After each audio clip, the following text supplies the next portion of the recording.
There's no doubt that the Lord has been speaking to his sons and daughters in this season. And while he is preparing his daughters to become queens, he's absolutely working on his sons to become kings. There's just no way around it. He's going to prepare both of us to be paired prophetically, to be paired purposefully, to be paired intentionally, okay, according to his will. And he is going to bring these marriages together. He's bringing these couples together, okay? And so when he brings you all together, you need to be in a space where you understand that this person is distinct from anyone else in your past. We know that you have probably, transitioning from orphan to queen means that you've had some scarcity mindsets, you've had some lust mindsets, you've had some broken ideals and unhealthy attachments in your past that the Lord had to free you from so that you could even walk in all that he has for you as a queen, so that you could even embody the queen mentality and the queen mindset. Okay, my dear? And these are things that you need to understand going into these relationships, okay? Going into these partnerships. You can't act the same way that you used to when you were an orphan, okay? This is new. This is the new he's been promising in Isaiah 43, 18 and 19. Forget the former, focus on the future, honey, okay? Do you not perceive it? New streams are popping up in the desert. He's making a way in the wilderness, okay, my dear? Some of us literally, this marriage will be our way in the wilderness. Some of us literally have been depending on this as our next season, as launching into the next season of our lives. And it's important that we prepare and that we remain in position for this promise, okay, my dear? So with that said, we got to attack the clown mentality, okay? A clown is really a counterfeit with a crown. Whew, messed that up. A clown or a joker is really a counterfeit with a crown, okay? This person is sent to deceive you. This person is meant to distract you. This person is not your purpose partner. This person is not meant to be in your life long term. They are merely a lesson. You know how they say some people are in your life for a reason, for a season, and then forever? Like there's three distinct, types of people in your life. I absolutely believe that. Some people really are seasonal. Some people really are meant to just be in our life for a season, to teach us something, to reveal something about ourselves to us, to reveal something about, a crack or something missing, in our development, in our evolution. But we are not meant to partner with these people long term. We are not meant to enter into a spiritual union, a spiritual partnership with these people, okay, my dear? Which is why it's so important that you are able to discern the type of company you need to keep, the type of company you need to be selective. Selective, my dear. I knew we kind of hit the ground running, but I am fired up and ready to go. You need to hit the ground running. Not you need to hit the ground running, but we need to be armed and ready to discern the clowns from the jokers, from the counterfeits, from the God sense. Okay, my dear? A queen. The only way that you will ever end up at a table with people called to a different life than you is when you settle.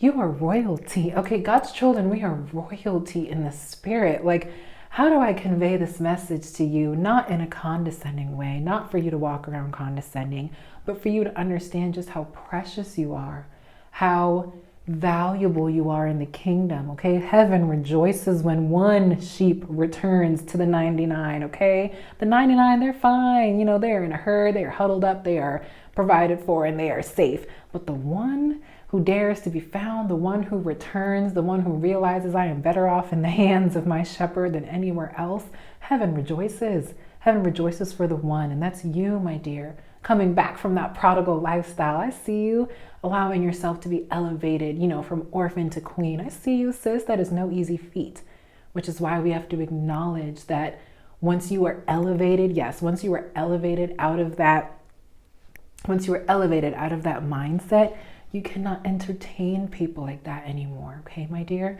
You cannot entertain people who are dangerous to your evolution, people who prohibit you from evolving and who do not push you into your next season.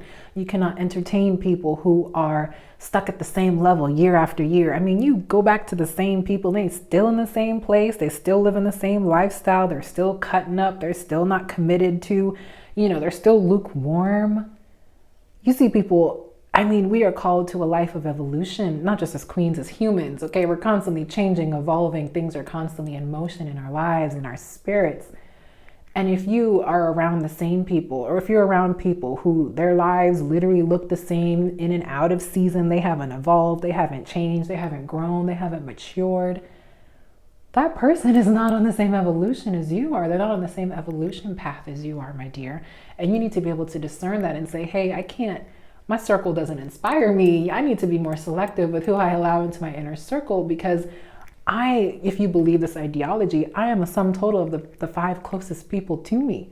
And if they are not God-fearing, about their Father's business, kingdom-minded, purpose-driven people, purposeful, intentional, motivated, goal-oriented people, honey, your circle may be dragging you further back into that orphan mindset that you are fighting to escape, fighting to get out of, okay? And it's so important that you all understand that the importance of being selective with who you give your energy to, who you give advice to, who you allow to pour into you in that way, okay? I mean, my goodness, I just can't stress. Personal example, I used to entertain clowns and counterfeits. I really had no barometer, had no way of discerning, okay? My fruit inspection barometer was off. I had no way of inspecting people's fruit because I didn't have any fruit pruned in me. See, real recognize real, honey. Real recognize real. If you have fruit pruned in you, if you're a patient person, you can identify patience in someone. If you're a long-suffering person, you've had long-suffering pruned in you, you can identify when someone's been waiting long and waiting strong, okay, my dear? If you understand these principles, you can identify them. And I didn't have those pruned in me, and I wasn't able to identify them, so I just said yes to whoever came along my path. And that was detrimental. They dragged me further back into the orphan mindset that God was trying to free me from, which is why I need you all to understand that you are not called to that same life anymore. You are called out of it. You're called out of it, my dear. And now is the time more than ever to not be a woman of lazy faith. That's something we've talked about on this channel. It is not the time to be on cruise control right now. There is so much to do in the kingdom like never before. And now is the time to literally get on your face, get on your knees, ask the Holy Spirit what he wants you to do and start doing it, okay? Start building. We're building arcs out here, honey.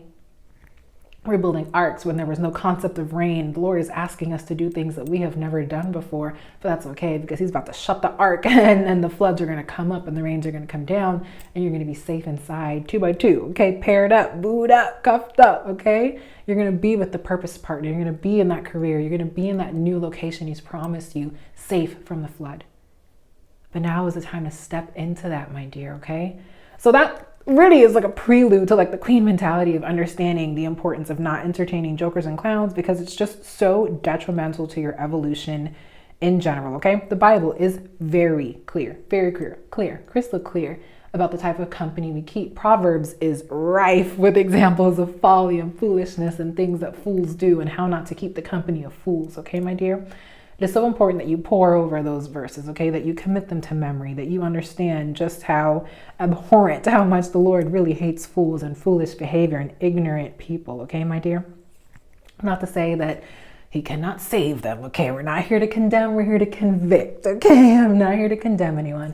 I'm here to convict you out of that lifestyle, out of that company, okay? Out of that mindset, and help you elevate, okay? Empower you, okay? Uplift you, inspire you, okay? I need you all to see that that is exactly what the Bible advocates for as well, okay?